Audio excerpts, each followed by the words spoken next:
उस दिन हम दोजख से पूछेंगे कि क्या तू भर गई? वो कहेगी कि कुछ और भी है। और बहिश्त परहेजगारों के करीब कर दी जाएगी कि उनसे मुतलक दूर न होगी। यही वो चीज है जिसका तुमसे वादा किया जाता था, यानी हर रुजू लाने वाले, हिफाजत करने वाले से।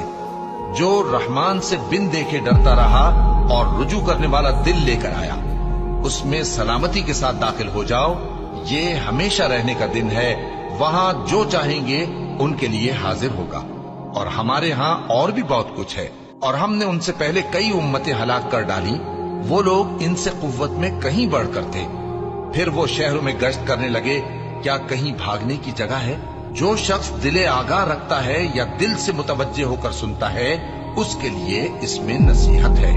और हमने आसमानों और जमीन को और जो मखलूकात इनमें है सबको 6 दिन में बना दिया, और हमको जरा भी थकन नहीं हुई। तो जो कुछ ये कुफ्फार बकते हैं उस पर सब्र करो, और आफताब के तुलू होने से पहले और उसके गुरूब होने से पहले अपने परवरदिगार की तारीफ के साथ तस्बीह करते रहो, और रात के बाज औकात में भी और नमाज के बाद भी उसी के नाम की तस्बीह किया करो। और सुनो, जिस दिन पुकारने वाला नजदीक की जगह से पुकारेगा, जिस दिन लोग एक जोर की आवाज यकीनन सुन लेंगे, वही निकल पड़ने का दिन होगा।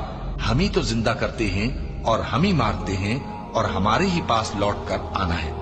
उस दिन जमीन उन पर से फट जाएगी और वो झटपट निकल खड़े होंगे। इस तरह से जमा करना हमें आसान है। ये लोग जो कुछ कहते हैं हमें खूब मालूम है, और तुम इन पर जबरदस्ती करने वाले नहीं हो।